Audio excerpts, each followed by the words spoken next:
Hi, I'm Callan with JB Racing. We'll give you a quick little shop tour this morning.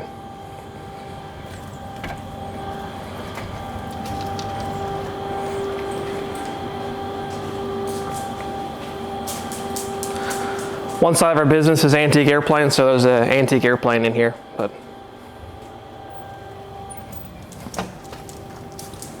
don't mind the dog. That's Roscoe.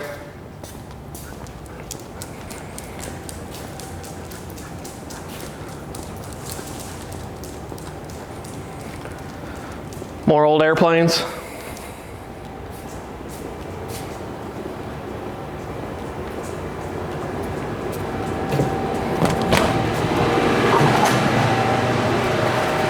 This is the machine shop. We've got flywheels that we do for, this would be for Porsche. We've got some BMW flywheels that we do here. These are already been in the lathe and be going in the mill here and getting all the holes drilled and engraving, and then they'll get packed up and assembled. We're doing some Porsche distributor components for a friend's company. They goes in here as a solid block. Stop this. Goes in here as a solid chunk. This side gets machined and engraved, and then this side, and then it comes out a finished part, and then these parts will be tumbled, and then they get anodized afterwards. So this is a Haas VF4SS. We've got 50 inches, 20 inches, 26 inches of machining capability in here. This one actually has a 5th axis trunnion on here. So this piece here, that's what this is bolted to. So we can do 5-axis machining with this. Currently we're just using it for to get 2 parts out of here and use this just kind of positions. I'm not really using it for 5-axis, but we can do there. So when we do the flywheels, we've got 4 fixtures on the table, so we can run 2 flywheels over here, and then we flip those flywheels off over here and they get deburred in here, so the 2 completely finished flywheels are coming out of the machine at a time, ready for assembly, instead of one in, hand deburring. So there is no outside processing that happens with the flywheels. They come out, they're done, ready for assembly. Let's see, I've got one right here. So it would come out like this, ready to assemble, because nothing else has to get done other than assembly and packaging, part number. These are all ready to go.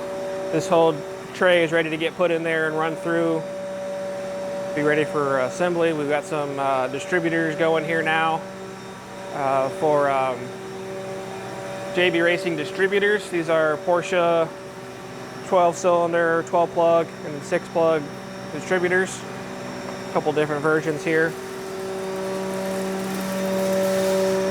This is a Haas DS30Y. We're running a throw-out bearing for Ford and Chevy through here for a customer. This part used to be done in 2 machines. Was a op in the mill, 2 ops in the mill, an op in the lathe. Now we're doing 1 op, one handling. So it goes in as a solid part like this and comes out as a finished part. We touch it 1 time, we put it in and we take it out. And we've got some pretty tight tolerances on some of this. This is, I think we've got plus or minus 0.5 thousandths. So it's pretty tight. So we've got some chillers and stuff on the coolant to keep the tolerance within spec and keep it from chasing around. We are in Florida, so we have days where the air conditioning in here will be, it'll get to 80 degrees, 85 degrees sometimes, because it's 105 outside. So it's really, on this part, it's really hard to keep that tolerance within spec without having a chiller or not having an operator check it pretty much every part. It just has to be constantly on top of it because it's so tight. Everything else on it, we've got plus or minus 5 thousandths. So it's the tight spot. So kind of a challenging part. So that's what this machine pretty much does. We do some flywheels in here and some other stuff occasionally. This is the big job for this machine that pretty much stays on it all year long. So over here in the corner, we do for the flywheel line. They get balanced. So this is the balancer here. So every flywheel that we run through, it gets on the balancer, and we run it through, and we balance everything to to race balance standards. It doesn't really need it for street cars, but we run everyone through here to be balanced like it's going on a race car. So when you get it, it's the most balanced flywheel you've ever had, you've gotten before or whatever. So what that does is that when you have a balanced flywheel, you have less vibration. You know that if there is a vibration, it's not from some part you bolted on. It could be some other issue, some other thing. Because we balance all the flywheels, when we do a friction surface change, like you take it out of your car and you want to put a new clutch packet on it, you want to have a new friction surface, so you can send it back to us. We change the friction surface, and we recheck the balance, and 99% of the time it's still within balance of what the original one was, but we make sure it's all good. We get new hardware, new bolts, and you're good to go back in your car for the new clutch or whatever you do. So every flywheel that comes out of here gets balanced on this machine here. Pretty much just behind the machine. This is our assembly bench here. So a flywheel will come from the VF4. Usually we have like this cart that's here will be coming back from the VF4 after it has all the holes and everything in it, and it'll come over here and they get assembled over here. So this is some that have been assembled. These are some 050s with a trigger. So they've come from the mill, they've been assembled, they're ready. They've been balanced, so these are ready to go to packaging and get packaged and then put in inventory. So this is what some of the balance stuff looks like. Some of these that has this trigger like this, it takes a little bit more to get a balance because you got this kind of weird thing hanging out the side. But this is for BMW. This is a lightweight replacement of the standard steel BMW flywheel. Yeah. So this lathe that's here is it's a Mazak. This machine's to 2001. It's been around. It's pretty much since the beginning of the flywheels that we've been doing. 2001. It has been running flywheels through all that. Also the distributors. The operator right now is actually Jim Higgs. He is JB Racing. So he's kind of slowed down on some of the stuff, so we're bringing in some new blood and doing some more stuff. He's helping right now. He's keeping busy. Out here, we've got this bandsaw that we can do 14-inch square stock on. So all of the flywheels start out of 11.5-inch material, which is what's in there right now.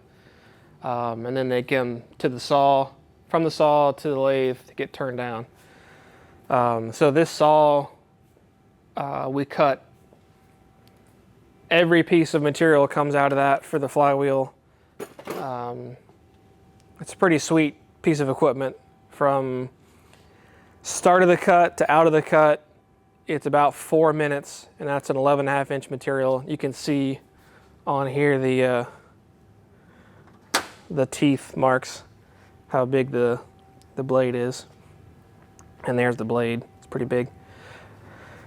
But it's an automatic saw, so I'll set it for the dimension of that particular flywheel. It does a cut, it comes back up, it automatically moves the bar to the next spot, cuts, repeat, repeat, repeat.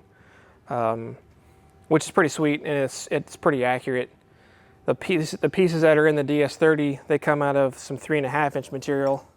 like this, and we put a full bar in there, a 12-foot bar, and it cuts for an hour unattended. We've got a bucket here that we put kind of a cage on for splashing, and it just pushes it off into this bucket. An hour later you come back, you got a pile of parts ready to go. So it's pretty sweet. We used to have a little bandsaw that had some automatic stuff on it, but you couldn't leave it unattended. You had to come back and babysit it because it was a 12-foot bar on this little manual, sort of automatic bandsaw. And they would have issues. It wouldn't feed all the way because the bar was way heavier than it should have been. And so this thing is fully hydraulic.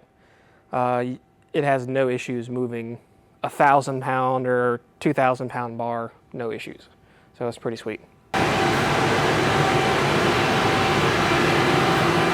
This is a kind of our tool crib. We've got some normal stuff that we leave set up, drills and taps.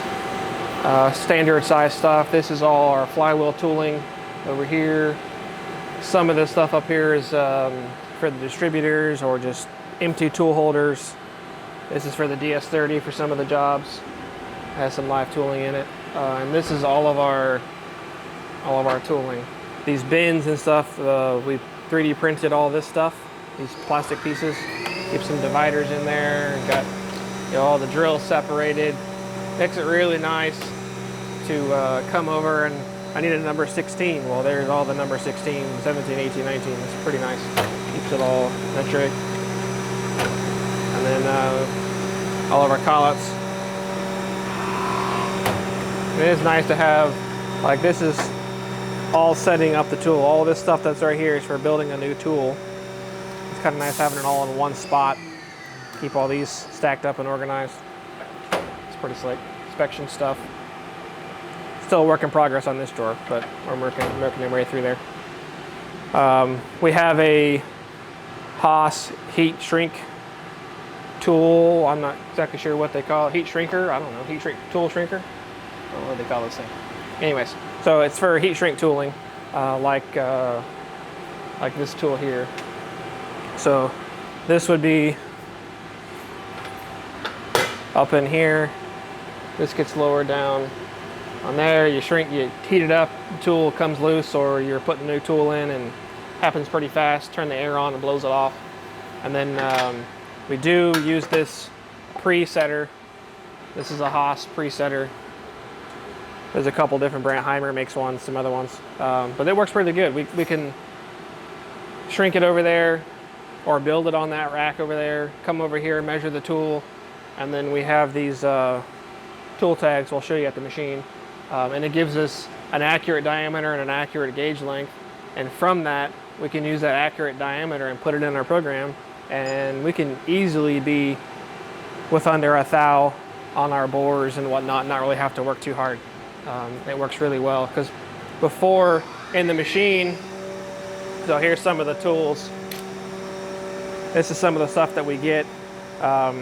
We've got our tool number, diameters and lengths here. It works really nice. We can put this diameter in the program, and if this is a tool is used for some boring or some tight tolerance holes, because we have the accurate number of the tool, instead of what the table probe gets close, this is about 5 decimal places this goes out. Put that number in our program, and I don't have to worry about it being over a thou on diameter. If it's a tight hole, well, I'll be a little tighter on that and then we'll work our way in. But for the most part, everything we do now, since we got that, our shop tolerance went from being about plus or minus 5 thousandths without having to work to now easily we are plus or minus a thou. And I don't even have to, it's way better than we need to be for some normal stuff like these things here. This stuff has a plus or minus a thou. The outside is not a big deal. The same with here. I don't even really have to measure these things. I know that they're going to be under a thou. They're in that plus or minus a thou range. Before we had that, I would have to work my way in to get the diameter right to make this work or comp it in. So it works really well. Manual lathe, use occasionally.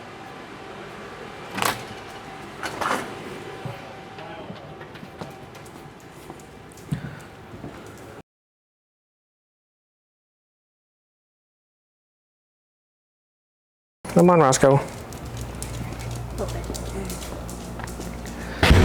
So this is our packaging bench. So when you, on our website, if you were to order something through the website, it would all the packaging and the shipping would happen here. So we would get a packing list from the website. That becomes printed off here. We've got this. We go out to the inventory room. We get our package, our box that I've already, everything in the inventory room is pre-packaged. So it'll come from the mill, the lathe, the assembly bench, and come here. It gets packaged all like this, stickers. These go into the inventory room packed and ready to go. So when you order something, we get the order through the website.